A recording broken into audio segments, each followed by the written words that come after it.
Hello students, how are you? कैसे हो? आज करते हैं 4.3 टॉपिक हमारा bond parameter.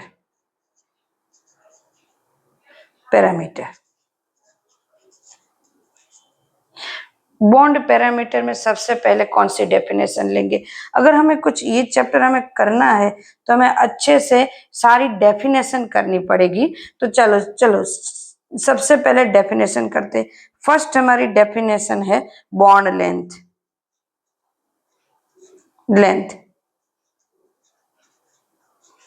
What is bond length students? What is bond length? Bond length को लेते हैं कि बॉन्ड लेंथ, देखो स्टूडेंट्स, कभी भी किसी की बॉन्ड लेंथ है ऐसे ही हम फाइंड नहीं कर सकते। तो लुइस ने और वैंडरवाल्स ने दोनों ने मिलकर ये बताया है कि बॉन्ड लेंथ किस तरह से मेजरमेंट की जैसे कि एक ऐसे एटम से और दूसरा एटम से, दोनों एटम्स एक दूसरे के साथ बॉन्ड बनाते हैं। तो इनके सेंटर मतलब ए एटम और बी एटम हमारे पास है। दो एटम के बीच में जब बॉन्ड बनता है, एटम ए का सेंटर और एटम बी के सेंटर के बीच का जो डिस्टेंस होता है, दोनों सेंटर के बीच का जो डिस्टेंस होता है, उनको 2 से डिवाइड करके हमें ये मिलता है लाइक दिस। इसका सेंटर है आर, इसके सेंटर से उसकी ऑर्बिटल, लास्ट ऑर्बिटल का डिस्टेंस है आर है, क्योंकि उसको रेडियस कहेंगे। यहाँ रेडियस भी ऐसे मेजरमेंट नहीं किया जाता क्योंकि वो आउटर ऑर्बिटल है, वो अपनी जगह पे फिक्स नहीं होती है स्टूडेंट्स।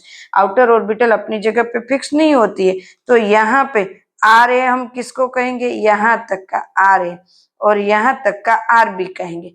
Clear students? यहाँ तक ये जो है आर ए और आर बी। तो हमारा बॉन्ड लेंथ है वो किस तरह से हमें मिलेगा? तो कि r a plus r b divide 2, ये हमारा बॉन्ड लेंथ हमें मिलेगा। इस तरह से बॉन्ड लेंथ को हम मेजरमेंट करते हैं स्टूडेंट्स। तो मतलब इसका बॉन्ड लेंथ इतना और इसका बॉन्ड लेंथ इतना। बॉन्ड लेंथ मतलब क्या होगा? तो कि सेंटर से लेके आउटर ऑर्बिटल का डिस्टेंस बराबर। तो इस और 2 बॉन्ड के बीच का डिस्टेंस वो ऑलमोस्ट, वैसे तो बोले तो अप्रोक्सीमेटली ही होता है, बट यहाँ पे हम इस तरह से उसको काउंट कर सकते हैं। तो हमारा बॉन्ड लेंथ की डेफिनेशन क्या होगी? Bond length is defined as the equilibrium distance between the nuclear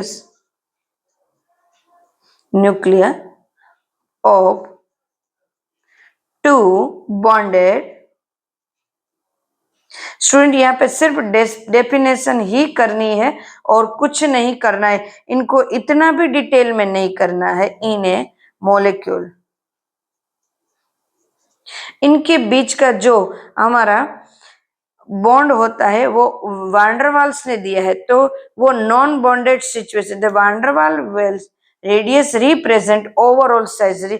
जो रेडियस है वो ओवरऑल साइज में दिया हुआ है और इसको वैलेंस सेल से लिया गया है, वैलेंस सेक्टर तक का उसको डिस्टेंस लिया गया। उसको बस इतना ही करना है, कुछ नहीं करना है। ये मेजरमेंट है वो अप्रोक्सीमेट होता है। कौन सा होता है? अप्रोक्सीमेट मेजरमेंट होता है स्टूडेंट्स। ये परफेक्टली मेजरमेंट नहीं होता है कोर तक का, रेडियस का, ये सब। Clear students? नाउ सेकंड है हमारे, मैं जितना करवा उतना करोगे, समझना सब कुछ है बट लिखना इतना ही है, बराबर है। Bond angle,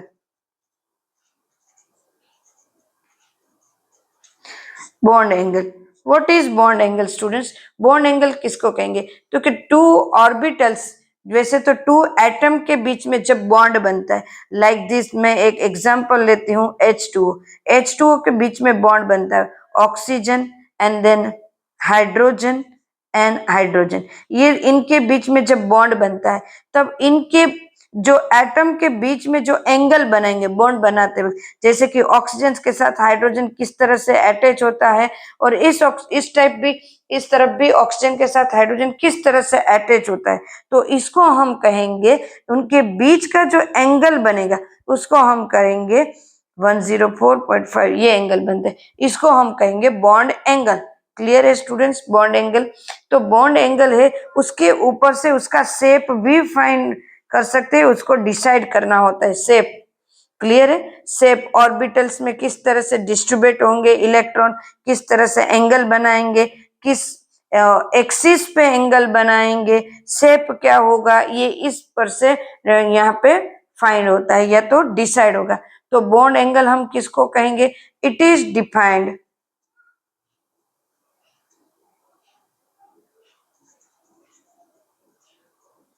it is defined as the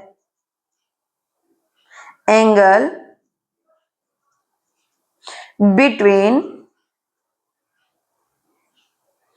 the orbitals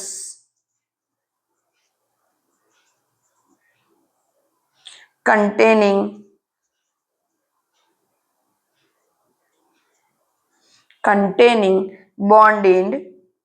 bonding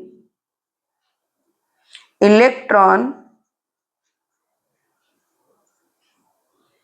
pair around the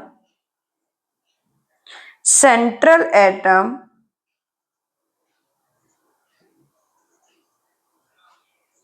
is expressed atom in a molecule या तो ion. Clear? This express is bond angle. Clear है स्टूडेंट्स? Bond angle. चलो, ये इसके ऊपर शेप, ये सब भी उनके ऊपर ही डिपेंड होता है। थर्ड नंबर है हमारा bond enthalpy.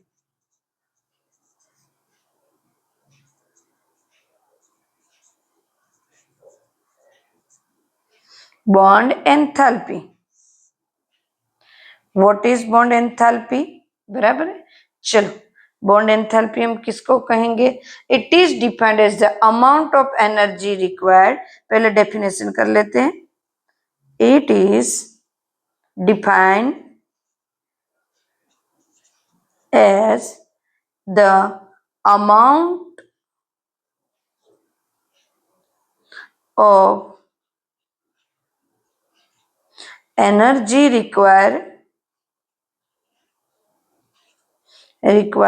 to break 1 mole of bond of a particular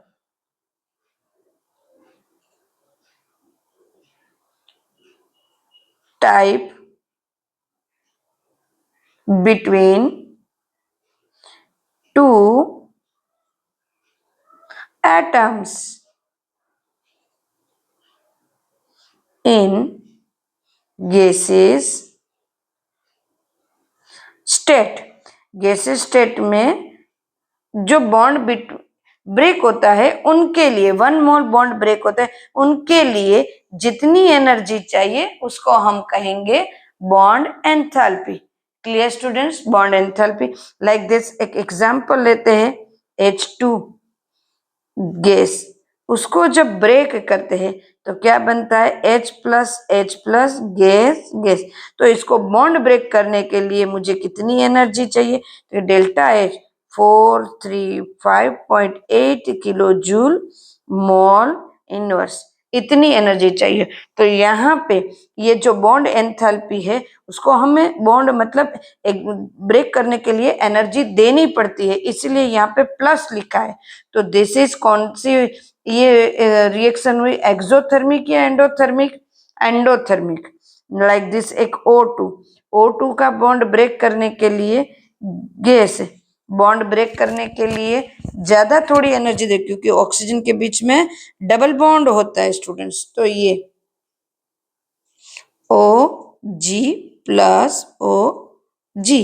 तो यहाँ डेल्टा एच की वैल्यू है 946.0 kilo joule mall inverse. Clear students? चलो नाउ कभी किसी को ज्यादा भी देना पड़ता है, like this HCl। HCl gas है तो उसको कितनी देनी पड़ रही? Hg+Cl जी। तो यहाँ पे डेल्टा एच की वैल्यू कितनी है? 431.0 किलो जूल मॉल इनवर्स। तो this is bond enthalpy. 1 mole bond को ब्रेक करने के लिए मान लो अब मेरे पास H2O है, H2O उसको ब्रेक करे तो मैंने क्या बनाया? H2+OH- ऐसे बनता है। तो उसकी डेल्टा एच की वैल्यू क्या है? उसकी डेल्टा एच की वैल्यू है 502.0 किलो जूल मॉल इनवर्स। ये फर्स्ट रिएक्शन हुई। देन सेकंड रिएक्शन क्या हुई? OH जो हमारा है ये OH, देन उसके बाद वो डिसोशिएट हुआ एंड HNO ये बना। क्लियर? तो यहाँ पे डेल्टा एच की वैल्यू क्या मिली मुझे? 427 किलो जूल मॉल इनवर्स। अब देखो यहाँ पे H2O का डिसोसिएशन 2 स्टेप में हुआ, तो इसकी कैलकुलेशन कब कैसे करेंगे? क्योंकि जब इसकी कैलकुलेशन करनी है तो उसको एवरेज निकालेंगे। Average bond enthalpy equal to कौन सी मिली पहले? 502 ये प्लस 427 डिवाइड 2। Clear students? तो this is 464.5 kg mole inverse. Clear? तो इस तरह से ये है। नेक्स्ट है हमारा bond order.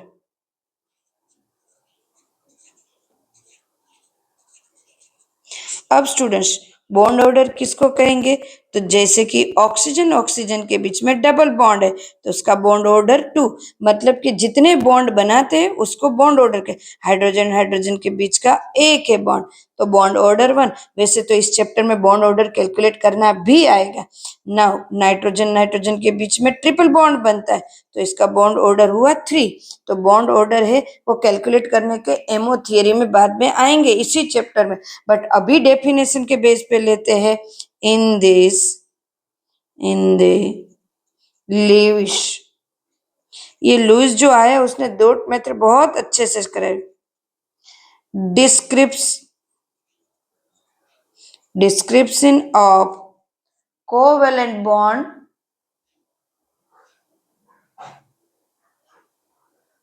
of covalent bond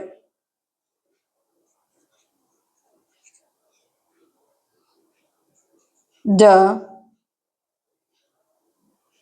bond order is given by the number of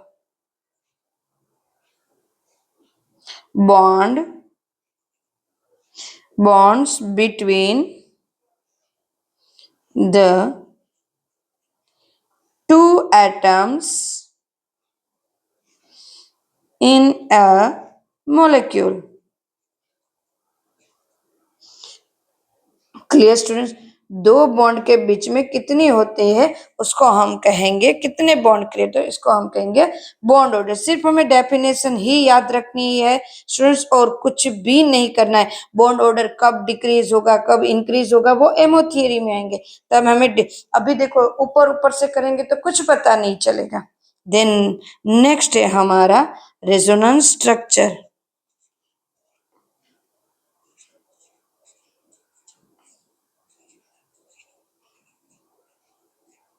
देखो स्टूडेंट्स रेजोनेंस स्ट्रक्चर है उसे वो क्या है? Resonance what is resonance structure? तो यहाँ पे रेजोनेंस स्ट्रक्चर का मैं एक बता देती हूँ कि किसको कहते हैं रेजोनेंस स्ट्रक्चर। सबसे पहले तो एक O3 का एग्जाम्पल लेते O3। अब O3 बनता किस तरह से? O double bond O and single bond O। अब देखो ऑक्सीजन ऑक्सीजन यहाँ ऊपर ही दिखा है मैंने, प्रेजेंट किया कि डबल बॉन्ड से क्रिएट होते हैं। नाउ यहाँ पे डबल बॉन्ड है तो दिस इज सेटिस्फाई, ये ऑक्सीजन सेटिस्फाई। यहाँ पे सिंगल बॉन्ड तो ये ऑक्सीजन सेटिस्फाई नहीं है, साथ में ये भी नहीं है क्योंकि ट्रिपल बॉन्ड बन रहा है। तो ये जो बनता है वो किस तरह से बनता है ना, ये जो बनता है वो ये सेटिस्फाई नहीं है तो इनको सेटिस्फाई करेंगे, तो यहाँ पे डबल बॉन्ड क्रिएट हुआ और यहाँ पे सिंगल बॉन्ड क्रिएट हुआ। अब ऐसा एक दूसरे के बीच में बनता ही रहता है, कभी इस तरफ कभी उस तरफ डबल बॉन्ड क्रिएट होता रहे। वो किस तरह से पता चला, क्योंकि उसकी बॉन्ड लेंथ जब स्पेक्ट्रम पे ली गई तब पता चला। जैसे कि एक बॉन्ड लेंथ है 148, ये जो डबल बॉन्ड और सिंगल बॉन्ड की होती है तो सिंगल बॉन्ड की है 148 और इसकी बनी मिली 121 होनी चाहिए।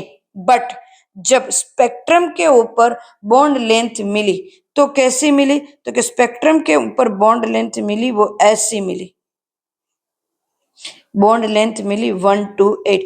मतलब यहाँ डबल बॉन्ड बनने के लिए उसको बॉन्ड लेंथ 121 करनी पड़ेगी, फिर से सिंगल बॉन्ड करेंगे तो 148। तो वो बार बार इमीडिएटली इतनी जल्दी से चेंज होते रहते हैं कि वो बॉन्ड लेंथ ऐसी मिल गई 128, मतलब कि दोनों के बीच की मिली, मतलब कभी उधर कभी इधर, बहुत ही इमीडिएटली ये वर्क होता है। तो इस तरह से ऐसे जो स्ट्रक्चर है कि एक दूसरे में मिक्स होते रहते, this is resonance structure. Clear students, ये हमारा है रेजोनेंस स्ट्रक्चर। अभी और एक एग्जांपल ले लेते हैं रेजोनेंस स्ट्रक्चर का। ये लुईस ने बताया है इंडिपेंडेंटली हर एक एग्जांपल को करने के बाद। जैसे कि बेंजीन में भी ये रेजोनेंस स्ट्रक्चर क्रिएट होता है। बेंजीन की बात करें,